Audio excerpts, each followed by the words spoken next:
প্রিয় দর্শক, গতকাল আমি তাহাজ্জুদের এই গোপন আমলটি করে 5 মিনিট পরেই আলহামদুলিল্লাহ আমি সুসংবাদ পেয়েছি। আপনার কি এমন কোনো স্বপ্ন আছে যা পূরণ হচ্ছে না, বা আপনি কি এমন কোনো দুশ্চিন্তায় ভুগছেন যা ঘুমাতে পারছেন না, বা আপনার কি এমন কোনো সমস্যার সমাধান খুঁজছেন যা কেউ দিতে পারছেন না? তাহাজ্জুদের এমন একটি গোপন আমল বলবো যে আমলটি যদি আপনি করেন তাহলে আপনার সমস্ত নেক মাকসাদ পূর্ণ হবে এবং আপনার সমস্ত সমস্যার সমাধান হয়ে যাবে ইনশাআল্লাহ। এই আমলটি কিভাবে করতে হবে এবং কতবার পড়তে হবে, কোন পদ্ধতিতে পড়তে হবে, এই নিয়মটি আমি এই ভিডিওতে বলবো ইনশাআল্লাহ। তাই অনুরোধ করছি আমলের নিয়তে ভিডিওটির শেষ পর্যন্ত দেখুন এবং নতুন হয়ে থাকলে চ্যানেলটি সাবস্ক্রাইব করে পাশে থাকুন যাতে আমল ওয়া দুআর ভিডিও আপনার কাছে পৌঁছে। প্রিয় দর্শক, তাহাজ্জুদ হলো আল্লাহ তাআলার সাথে গোপন কথোপকথনের মাধ্যম এবং গোপন যোগাযোগের মাধ্যম। তাহাজ্জুদ প্রত্যেকটি আম্বিয়ায়ে কেরাম, প্রত্যেকজন রাসূলই পড়েছেন। সাহাবায়ে কেরাম, তাবিঈন, তাবে তাবিঈন, আইম্মায়ে মুজতাহিদিন, পীর, গাউস, কুতুব, ওলি আউলিয়া অর্থাৎ প্রত্যেক আল্লাহর ওলিরাই তাহাজ্জুদ পড়েছেন। তাহাজ্জুদ পড়া ছাড়া কেউ আল্লাহর ওলি হতেই পারেন না।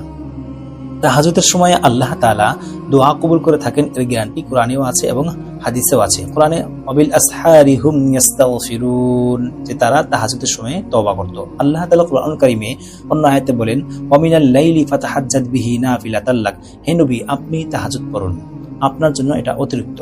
এছাড়াও তাহাজ্জুদের বিষয়ে আর অসংখ্য জায়গায় আল্লাহ তাআলা বলেছেন, যেমন সূরা বনী ইসরাঈলের মধ্যে বলেছেন, সূরা মুজাম্মিলের মধ্যে বলেছেন, সূরা ফুরকানের মধ্যে বলেছেন, আর অসংখ্য জায়গায় জায়গায় আল্লাহ তাআলা তাহাজ্জুদের কথা বলেছেন। তাহাজ্জুদের সময় যে দোয়া কবুল হয়ে থাকে, আল্লাহ তাআলা আমাদের যে দোয়া কবুল করে থাকেন, এটা অন্য আয়াতে আল্লাহ তাআলা বলেন উদউনি আস্তাজিব লাকুম, যে তোমরা আমাকে ডাকো আমি তোমাদের ডাকে সাড়া দেব। রাসূলুল্লাহ সাল্লাল্লাহু আলাইহি ওয়াসাল্লাম বুখারী শরীফে এবং মুসলিম শরীফে বলেন যে শেষ রাতে আল্লাহ তাআলা প্রথম আসমান অর্থাৎ দুনিয়ার আসমানে আসেন এবং আমাদেরকে আহ্বান করেন, বলেন যে তোমাদের মধ্যে কেউ কি আছো যে আমাকে ডাকবে, আমি তার ডাকে সাড়া দেব। তোমাদের মধ্যে কেউ কি আছো যে আমার কাছে কোনো কিছু চাইবে, আমি তার চাওয়া পূর্ণ করব। তোমাদের মধ্যে কেউ কি আছো যে আমার কাছে তওবা করবে, আমি তার তওবা কবুল করব। আপনি চিন্তা করে দেখেছেন যে এর চেয়ে বড় গ্যারান্টি আর কি হইতে পারে? আল্লাহ স্বয়ং আমাদেরকে এই আসমানের এসে আমাদেরকে আহ্বান করেন, আমাদেরকে ডেকে ডেকে বলেন। এর চেয়ে আর বড় গ্যারান্টি কি হইতে পারে? তো এই সময়টাকে আমরা যদি কাজে লাগাই এবং এই সময়ে যদি আমরা আল্লাহ তাআলাকে চাওয়ার মতো চাই এবং আল্লাহ তাআলার নাম ডেকে ডেকে যদি চাই, আল্লাহ তাআলা আমাদের সমস্ত নেক মাকসাদ পূর্ণ করবেন এবং আমাদের সমস্ত সমস্যাকে সমাধান করে দিবেন। আল্লাহ তাআলা কোরআনুল কারীমে বলেন ওয়ালিল্লাহিল আসমাউল হুসনা ফাদউহু বিহা, যে আল্লাহ তাআলার কিছু সুন্দর সুন্দর নাম রয়েছে। এই সমস্ত সুন্দর সুন্দর নামগুলোর মাধ্যমে দোয়া করলে আল্লাহ তাআলা অবশ্যই দোয়া কবুল করে থাকেন।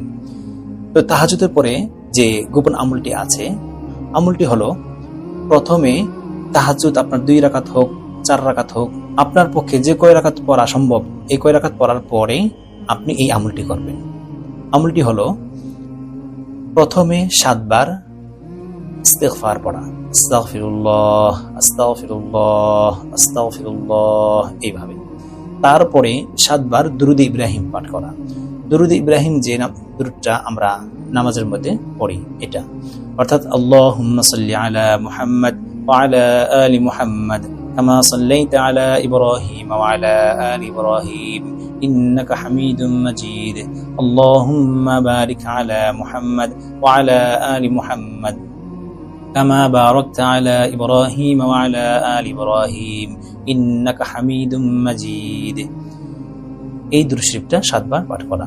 তারপরে কাঙ্ক্ষিত এই দোয়াটি 7 বার পাঠ করা, লা ইলাহা ইল্লাল্লাহ লা ইলাহা ইল্লাল্লাহ লা ইলাহা ইল্লাল্লাহ, এই দোয়াটি 7 বার পাঠ করা। তারপরে আবার দুরুদ ইব্রাহিম 7 বার পাঠ করা, যে দুরুদ ইব্রাহিমটা আমরা নামাজের মধ্যে পড়ি বা এইমাত্র পড়লাম। যেটা না পারলে যে কোনো ছোট ছোট দুরূদ শরীফ আছে এগুলো পাঠ করতে পারেন, সাল্লাল্লাহু আলাইহি ওয়াসাল্লাম সাল্লাল্লাহু আলাইহি ওয়াসাল্লাম পাঠ করতে পারেন।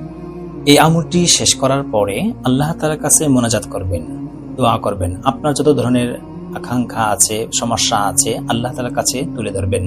দোয়া কবুল হওয়ার 3টা চাবি আছে। নাম্বার 1, হালাল রিজিক ভক্ষণ করা, অর্থাৎ হালাল রিজিক খেলে দোয়া কবুল হয়ে থাকে। অনেকে বলেন যে হুজুর আমরা আমল করি, কান্নাকাটি করি ঠিক, কিন্তু দোয়া কবুল হচ্ছে না। দোয়া কবুল না হওয়ার বড় ধরনের কারণ হচ্ছে যে হারাম খাদ্য খাওয়া। হারাম খাদ্য খাওয়ার কারণে দোয়া কবুল হয় না। তো হারাম খাদ্য থেকে বর্জন করা এবং বিরত থাকা। দোয়া কবুলের 2 নম্বর গোপন চাবি হলো যে চোখের পানি ছেড়ে দিয়ে উপস্থিত অন্তর নিয়ে আল্লাহ তাআলার কাছে দোয়া করা। আমরা দোয়া করি কিন্তু আমাদের অন্তর অন্যদিকে ঘোরাঘুরি করে, চোখের পানি আসে না, তো এই ধরনের দোয়া আল্লাহ তাআলা কবুল করেন না।